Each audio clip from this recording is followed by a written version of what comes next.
Hey, what's up guys? Matt here. Today is a really special day, something that I really want to do in a very long time. Today I want to do the smartphone awards of 2020, so I'm going to talk about some phones that I mostly unboxed this year and actually give some awards to them.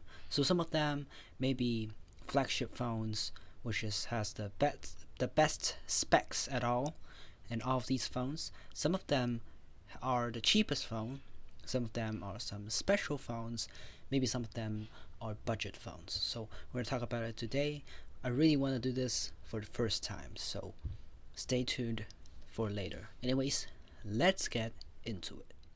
So for the iPhone SE, it has the latest, not the latest chip, but the A13 chip from Apple. So it has the same specs from the chip with the iPhone 11, the 11 Pro, and the 11 Pro Max series. So while maintaining its shell like the iPhone 8, this phone is a fully compact phone that you could use in 2020, starting at a price only $399.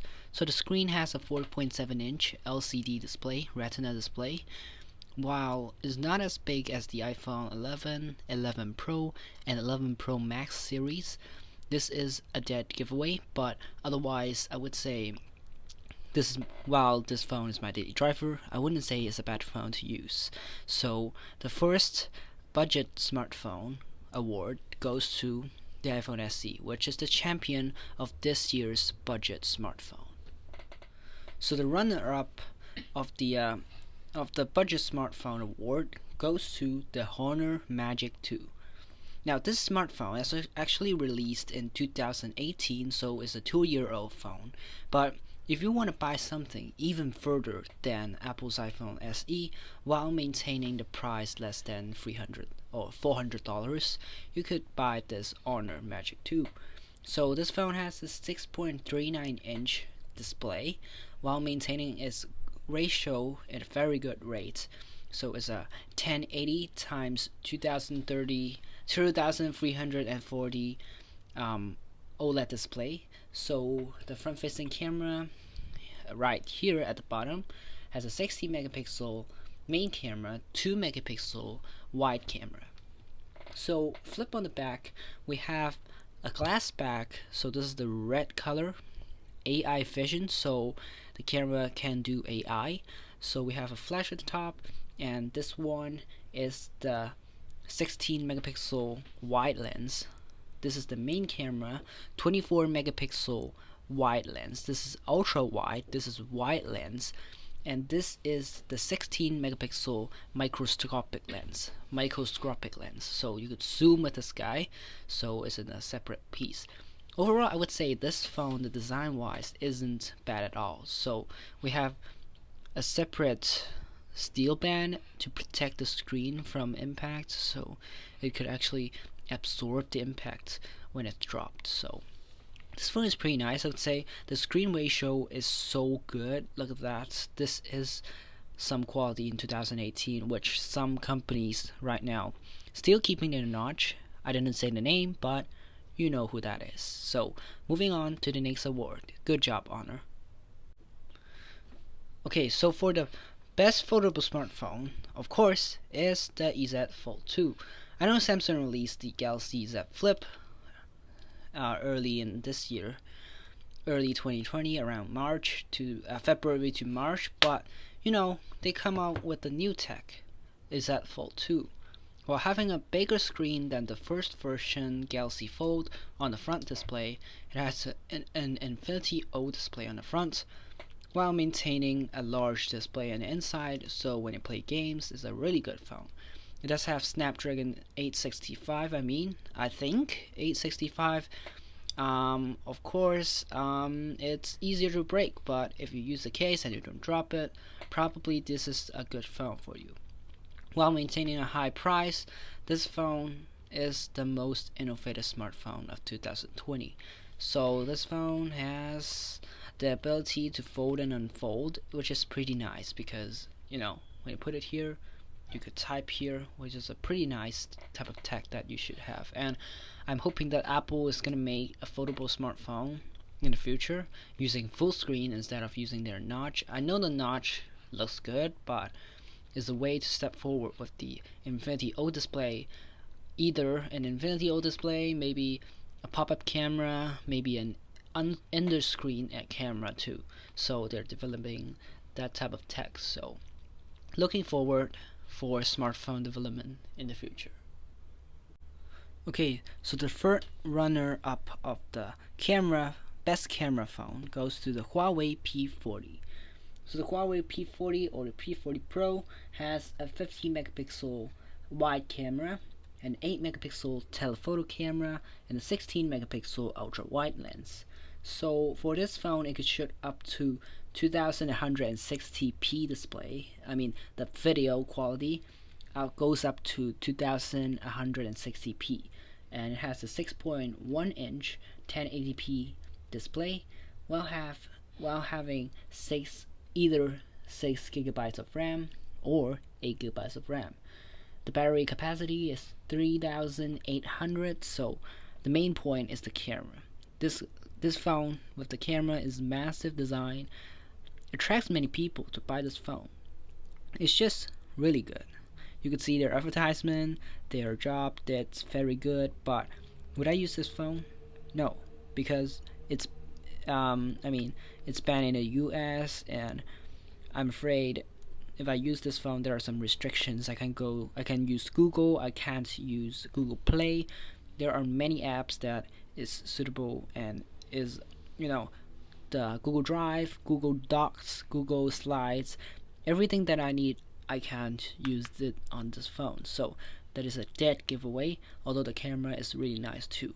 Moving on to the first runner up of the camera phone. So this is the Samsung Galaxy S20 Ultra. So on the back of the phone, we got this massive camera cutout, and inside of this one, we have a 108 megapixel wide lens, a 48 megapixel periscopic telephoto lens. We have a 12 megapixel ultra wide lens and a 0.3 megapixel depth sensor. So on this phone, you get a full set camera, which is very, very useful in daily footage for people like me, taking photos of YouTube. This is a fantastic phone. Let's see. So this phone can shoot up to 4320p videos. So with this 108 megapixel camera, definitely in terms of photo taking, is a fantastic phone. So it has 12 gigabytes of RAM, either 12 gigabytes of RAM or 16 gigabytes of RAM. It has a 5000 milliamp battery, so while also having a 6.9 inch super dynamic AMOLED display, which is pretty nice in watching YouTube videos, such a clear display. So yeah, moving on to the champion of the best camera phone. So the champion of the best camera phone goes to the iPhone 12 Pro Max. So the iPhone 12 Pro Max, all the camera lens, either the wide lens, the ultra wide lens, and the telephoto lens, has a 12 megapixel sensor. While you guys might ask, why is the 108 megapixel camera even worse than the 12 megapixel? Is because of the sensor. This phone has the LiDAR sensor, which Apple actually had implemented this technology in the iPad Pro in earlier days before this phone came out. With this technology, is even further than the Samsung Galaxy S20 Ultra. So I know the Note 20 also had that sensor, but it's not as fancy as Apple's, because this is Apple's second work on the LiDAR sensor to improve their camera quality. So for this phone, I would say it's the best camera phone in 2020, while having a good display too. So this phone has, let's see. Oh, by the way, this phone can use 5G. This phone also has the Apple's latest A14 chip, so A14 Bionic chip, which means in processing daily workload, this phone can handle some pretty big abuse, I would say. This phone can do up to 20 hours of video playback, so Different with the Pro. The Pro only has 17 hours, so this one has 20 hours, so it has Face ID. And then for the screen, I want to talk about it because the screen is also pretty good. The screen has 2778 times 1284 megapixel pixel resolution. Um, which is also better than this one and better than this one, but Apple did not cheap out with their phones on a cheaper lineup like the iPhone 12. It's just still pretty good. The screen is above 1080p, so I would say, yeah, iPhone 12 Pro Max, the champion of the best camera phone of 2020. So some of my friends who request a bonus award for these smartphones. So one of the fans suggests that what is the cheapest phone you could absolutely buy less than 100 pounds in 2020, and I would say is the iPhone 6 Plus. So this is the iPhone 6 Plus that I used for a very long time. Why would I choose this phone? I know it's using A8 chip, which is not the fastest thing in the world, of course, while maintaining its screen at a 1080p display, even better than the iPhone 11, I would say. 1080p display is something that you really need in 2020. Yeah, I mean, this thing also has an headphone jack, so that's a really good thing that you could use your headphones back then. The camera, you could shoot up to 1080p, which is pretty nice too. This phone has a shell on the back, aluminum shell, so which makes this thing pretty durable too. This thing is pretty thin too, so when you drop it, is not as bad as you thought.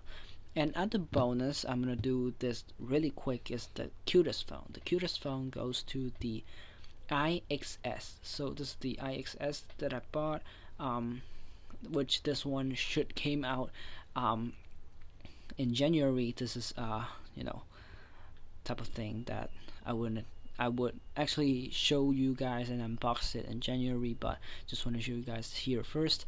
This is so mini, so this phone looks like an iPhone. I won't turn it on because I want you guys to watch that video. Yeah, it just looks like an iPhone XS with a Huawei edition back. The coloring difference right there, so it's really dang cute. So yeah, that's it for the special award. So later on, after this, I'm gonna do the whole champion of this year's smartphone. Okay, so the overall champion of 2020 smartphone awards goes to iPhone 12 Pro. So why don't I choose the iPhone 12 Pro Max? Because it's just too large. I don't like large smartphones, although my hands are not small, but this is a compact design, 6.1 inches, and I really love the flat design of Apple. Not telling you guys that I hate Samsung, but just the fact that Apple's design is really nice. It really shines. I mean, the flat sides save a lot of space when you put it in your pocket. So even this thing has 6.1-inch display, is even smaller than last year's iPhone 11, which has the same size 6.1-inch display. So this thing has the camera of this guy is not as good as the 12 Pro Max as Apple advertised, but still pretty good camera. You don't need to pay extra for a little bit better camera and a larger display. So I would say this is the best phone of 2020, and if I have money, of course I would buy it, but for this moment I would stick with the iPhone SE, because I think that smartphones are so easy to actually broke down, get damaged. So yeah, it's just not as good to buy an expensive smartphone like this while keeping the price at around $400, and your phone may break after 1 to 2 years, 2 to 3 years, and then you change another one. That would be happier for your piggy bank, because don't waste too much money on smartphones. They aren't reliable, and you can't use them for that long. So anyways, that's it for a simple award video. Hope you guys enjoy my video, and it's the end of 2020. Everyone be safe during the COVID disease going around the world, because many people died, and in the US the numbers get higher and higher. And yeah, I just wish everyone can be safe during this period. Anyways, that's for this simple award video. Thanks for watching, guys. Stay tuned for videos. Make sure you subscribe, like my videos, and peace out.